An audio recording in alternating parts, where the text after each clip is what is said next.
सामने वाले व्यक्ति के मन की बात जानना अपने आप में एक बहुत बड़ी कला है। सामने वाले व्यक्ति के मन में क्या चल रहा है और आपकी बात की वो क्या प्रतिक्रिया देगा, यह सब पहले ही जान लेना हाजिर जवाबी से कम नहीं है। जो व्यक्ति इस कला में महारत हासिल कर लेता है वह जीवन के हर क्षेत्र में कामयाब हो जाता है और जीवन की हर परिस्थिति को मोड़कर अपने अनुकूल ढाल सकता है। हर व्यक्ति यह चाहता है कि जिससे भी हमारी कोई मीटिंग या डीलिंग होनी है वो क्या चाहता है या उसकी उस विषय पर क्या प्रतिक्रिया रहेगी, यह हम पहले ही अंदाजा लगा लें। आज के इस वीडियो में आपको यह बताया जाएगा कि कैसे सामने वाले के मन की बात का अंदाजा लगाया जा सकता है। सबसे पहले आपको अपने मन को शांत और स्थिर रखना होगा। यदि आप किसी से बात कर रहे हैं और उसके मन की बात जानना चाहते हैं तो इसके लिए सबसे जरूरी है कि आप अपने मन को शांत और स्थिर रखें। आपका पूरा ध्यान उसी व्यक्ति के हाव भाव और बातों पर होना चाहिए। यदि आपका मन कहीं इधर उधर भाग रहा होगा तो आप सामने वाले व्यक्ति के मन का जरा सा भी अंदाजा नहीं लगा पाएंगे।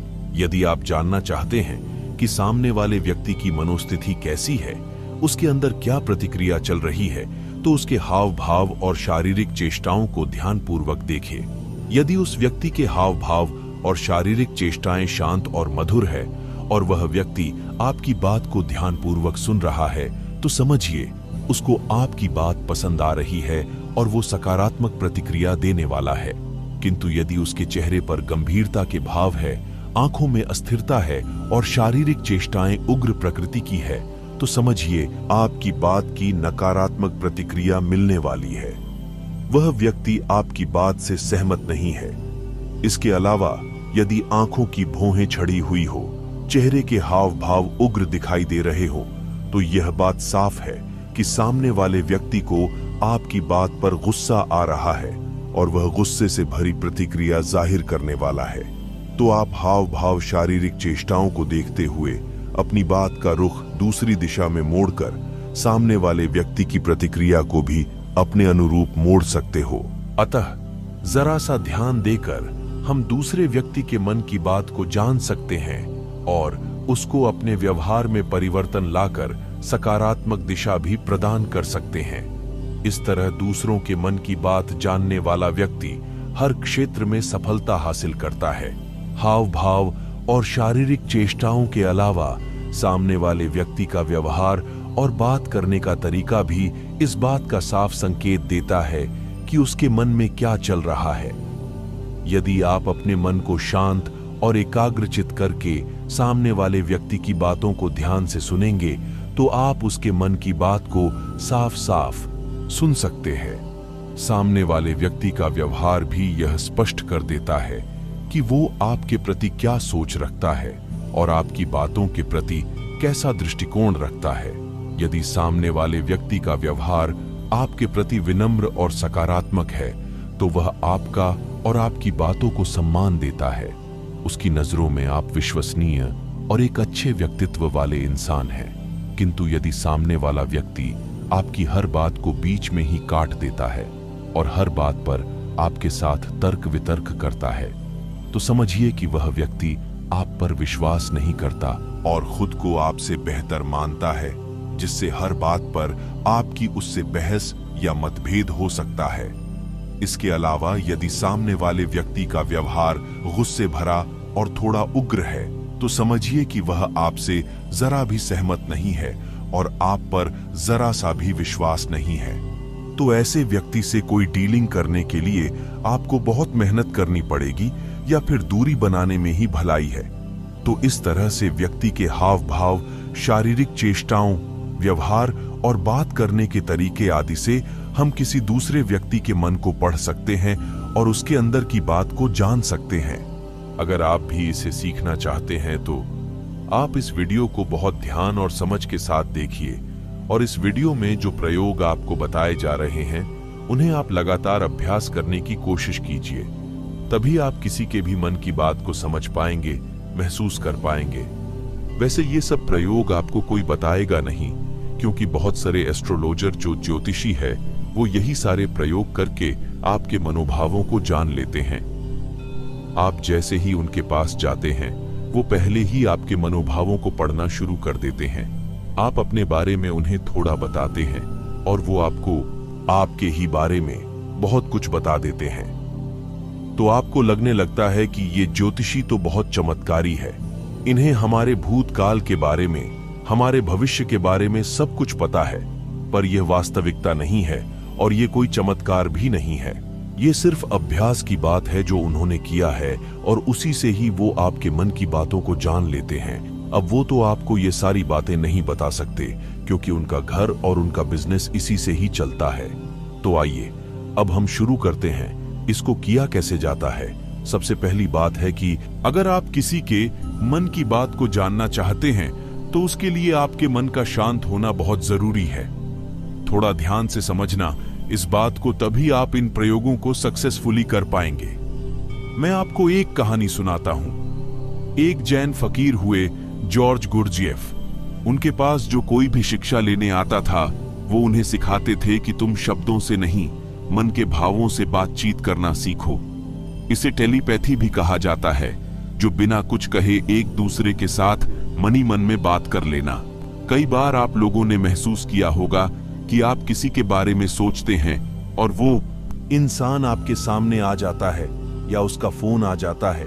कहीं ना कहीं आपके मन की बातें उस तक पहुंच जाती हैं और उसके मन की बात आप तक पहुंच जाती है। तो जो जैन फकीर थे वो अपने सारे शिष्यों को एक प्रयोग सिखाते थे कि तुम अपने आप को एक कमरे में बंद रखो और एक भी शब्द नहीं बोलना है, किसी से कोई बात नहीं करनी है। सबसे पहले तो तुम अपनी वाणी को शांत करो। जब तुम्हारी वाणी शांत होगी तभी तुम्हारा मन शांत होगा। हमारी वाणी ही हमारे विचारों को शब्द देती है, आवाज देती है। पहले वाणी में शांति आएगी, फिर विचारों में शांति आएगी। फिर जब धीरे धीरे उन शिष्यों का मन प्रयोगों के द्वारा शांत होने लगता था तो गुरुजी क्या करते थे? अपने मन में एक शब्द बोलते थे, जैसे कि गुलाब का फूल, और जब तक वो शब्द उन शिष्यों को सुनाई नहीं देता था वो उन शिष्यों से इसी प्रयोग को लगातार करवाते रहते थे। वो एक ही कोई शब्द अपने मन से बोलते रहते थे और उस शब्द को धीरे धीरे वो सारे शिष्य आसानी से सुन लेते थे, बिना मुंह से कुछ भी बोले। आप कहोगे ये सब बकवास बातें हैं। ये बिल्कुल भी बकवास बातें नहीं हैं, ये प्रूव्ड साइंटिफिक बातें हैं। बहुत लोगों ने इस पर प्रयोग किए हैं। आपने कभी देखा जो मनोवैज्ञानिक होते हैं वो बहुत से लोगों के चेहरे के हाव भाव को देखकर, उनकी बातों को सुनकर उनके मन की बात जान लेते हैं। तभी मनोवैज्ञानिक लोगों के सामने सब लोग अपने दिल की हर बात को खोलकर रख देते हैं। उन्हें लगता है कि इन्हें हमारे बारे में सब कुछ समझ में आता है। ये तो हमारे मन की बातें पढ़ लेते हैं। जो लोग मनोवैज्ञानिकों के पास जाते हैं उन्हें लगता है कि इस मनोवैज्ञानिक के पास तो कोई चमत्कारी शक्ति है। सच कहूं, उसने बस अपने विचारों को शांत करके, खुद के विचारों में ठहराव ला करके उसने अपने भावों को, अपनी ऊर्जा को आपसे कनेक्ट कर लिया। इसलिए जो भी आपके हाव भाव है उसकी ऊर्जा को वो मनोवैज्ञानिक महसूस कर पाता है, समझ पाता है। सीधा सरल सा सूत्र है कि जब तक आप बोलते रहते हैं सामने वाले सुनते रहते हैं। आप बोलना बंद करते हैं तभी सामने वाला जो बोल रहा है वो आप सुन पाते हैं। यदि आप दोनों ही लगातार बोलते रहेंगे तो किसी को कुछ समझ भी नहीं आएगा।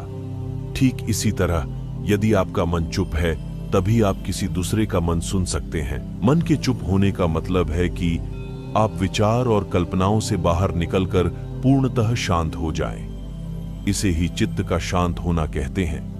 कहते हैं कि इस मन की शक्ति योग के बल पर जो योगी लोग होते हैं वो चींटियों के पैरों में बंधे घुंघरू की आवाज तक भी सुन सकते हैं। तो लोगों के मन में तो दुनिया भर का शोर मचा हुआ है, वो आपको कैसे नहीं सुनाई देगा।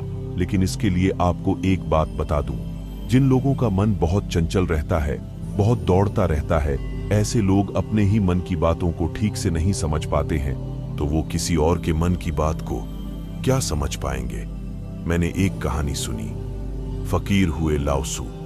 वो अपने एक शिष्य के साथ रोज सुबह में वॉक करने जाते थे। एक दिन जो उनका शिष्य था तो कुछ दिन उनका अपने मित्र को भी साथ लेकर आया। तो मॉर्निंग वॉक के टाइम पे उनका शिष्य और उसका मित्र भी साथ साथ चलने लगा। वो काफी देर तक ऐसे ही पैदल चलते रहे। किसी ने कोई आवाज नहीं की। जो उनके शिष्य का मित्र था वो बड़ा हैरान हो रहा था कि ये लोग कुछ बोलते क्यों नहीं, इतनी देर से चुप क्यों है ये लोग। तो उसने सोचा मैं ही बात शुरू करता हूं। और काफी समय गुजरने के बाद उसने सिर्फ इतना कहा कि कितनी अच्छी सुबह है, कितना अच्छा मौसम है। जब उस शिक्षक के मित्र ने यह बात कही तो लाओसो ने कहा कि कल से तुम अपने मित्र को मेरे पास बिल्कुल लेकर मत आना, क्योंकि यह बहुत शोर मचाता है। वो शिष्य बड़ा हैरान हो गया कि इसने तो सिर्फ इतना कहा कि कितनी अच्छी सुबह है, मौसम कितना अच्छा है, इसने ऐसा कौन सा शोर मचा दिया। तो लाओसो ने अपने शिष्य से कहा कि मेरा मन अब पूर्ण तरह शांत हो गया है। अब जरा सी भी आवाज मुझे शोरगुल मालूम होती है। सुबह अच्छी है तो है। मैं भी देख रहा था कि मौसम अच्छा है, तुम भी देख रहे थे, तो इस बात को व्यर्थ में बताने का मतलब ही क्या हुआ। मेरे मन में ऐसी शांति भर गई है कि यह व्यर्थ की बातें मुझे अब बिल्कुल अच्छी नहीं लगती, क्योंकि मैं बिना बोले ही सब कुछ सुन सकता हूं और बिना कहे ही सब कुछ कह सकता हूं। तो मैं शब्दों को बोलकर और सुनकर अपनी उस शक्ति को क्यों नष्ट करूं। जब मैं बिना बोले सुन सकता हूं, बिना कहे भी कह सकता हूं, तो मुझे शब्दों की जरूरत ही नहीं है। अगर आप भी चाहते हैं कि आप दूसरे लोगों के मन की बात जान सके, तो उसके लिए आप एक प्रयोग करें। सबसे पहले आप दिन में कुछ समय निश्चित करें कि इस समय से इस समय तक आप कुछ नहीं बोलेंगे, और उस समय पर आप एक आसन में बैठना सीखिए और अपने मन में जरा गहरे झांक कर देखिए कि वहां क्या चल रहा है। आपको कोई प्रतिक्रिया नहीं देनी, बस देखना आए, और धीरे धीरे इसे देखते हुए आपका मन शांत होने लगेगा। इसे ही महात्मा बुद्ध ने आनापानसति योग कहा है, जिसमें आपका पूरा ध्यान आपके सांसों पर रहता है। इससे आपके मन में पूर्ण तरह शांति आ जाती है, और जब आपका मन पूरी तरह से शांत हो जाता है तो आप अपने आसपास में हो रही चीजों को या लोगों को गहराई से देख पाते हैं, गहराई से समझ पाते हैं और गहराई से सुन पाते हैं। एक शांति वाला इंसान बिना कहे भी सामने वाले की हर बात को समझ लेगा, और वो जो कह रहा है उसकी झूठी बातों में वो कभी नहीं फंसेगा, क्योंकि एक शांत चित्त वाला वो सब कुछ सुन सकता है जो एक साधारण इंसान कभी नहीं सुन सकता है। अगर आप भी चाहते हैं कि आप लोगों का मन पढ़ सके, उनके मन में चल रही भावनाओं को महसूस कर सके, तो उसके लिए आप अपने मन को शांत करने का अभ्यास करें। और जब आपका मन शांत हो जाए तो धीरे धीरे लोगों के मन में गहरे झांकने की कोशिश करें, उनके हाव भाव को समझने की कोशिश करें। उनके शब्दों पर नहीं जाए, जो उनके हाव भाव है आप उन्हें गहराई से समझने की कोशिश करें। दूसरे के मन की बात को जान लेना इसमें कोई बड़ी बात नहीं है, पर शर्त यही है कि आपको यही अभ्यास निरंतर करना होगा। जिस दिन आपका अभ्यास सिद्ध हो जाएगा, आपको बिना कहीं भी लोगों के मन की सारी बातें बिल्कुल साफ सुनाई देगी। अब आप ये सोच रहे होंगे कि किसी और के मन की बात पता करके हमें क्या फायदा मिल जाएगा, लेकिन मैं आपको बता दूं कि इसका फायदा आपको जीवन के हर क्षेत्र में मिलेगा, चाहे वो आपके रिश्ते हों, आपके क्लाइंट्स हों, आपकी नौकरी का इंटरव्यू हो, जिंदगी के किसी भी क्षेत्र में चले जाओ। अगर आप सामने वाले के मन की बातों को समझ पाओ, महसूस कर पाओ, तो आप जिंदगी में कामयाबी हासिल कर सकते हो। इसके बहुत फायदे हैं। इससे आपको कोई भी इंसान झूठ बोल के धोखा नहीं दे सकता, कोई आपका इस्तेमाल नहीं कर सकता, आप हर तरह की भावनात्मक चोट खाने से बच जाएंगे, कोई आपके पैसों को लूट कर नहीं जा सकता। और एक बात मैं आपको बता दूं कि ये प्रयोग एक ही दिन में शुद्ध नहीं होते हैं, इनमें थोड़ा समय लगता है। आप जैसे कोई भी काम करते हैं तो आपको उसमें समय देना पड़ता है। जैसे यदि आप स्टडी करते हैं या किसी एग्जाम की तैयारी करते हैं, जैसे मान लीजिए आप यूपीएससी की तैयारी करते हैं, तो ऐसा तो नहीं है कि आप आज तैयारी किए हैं कल आप एग्जाम क्वालिफाइड कर लेंगे, जिसमें 2 या 3 साल की तैयारी होती है। तब एक दिन हमें एग्जाम में बैठने का अवसर मिलता है। इसी प्रकार से दुनिया का कोई भी काम हो, यदि हमारे सपने बड़े हैं, इरादे बड़े हैं, तो हमें अपने विचारधारा को भी बढ़ाना पड़ेगा, अपने जिम्मेदारियां को भी बढ़ाना पड़ेगा, और यह तभी संभव हो पाएगा जब आपका प्रयास लगातार जारी रहेगा। यदि आप ऐसा कर लेते हैं तो दुनिया में ऐसा कोई भी चीज नहीं है जो आपका ना हो सके। अर्थात इस दुनिया में हर चीज पा सकते हैं जिसकी आप ख्वाहिश रखते हैं। उम्मीद करते हैं कि वीडियो आपके लिए काफी मददगार रही होगी। यदि आप चैनल में पहली बार आए हैं तो चैनल को सब्सक्राइब जरूर करें। इससे क्या होगा कि आपको इसी तरह की जानकारी मिलती रहेगी।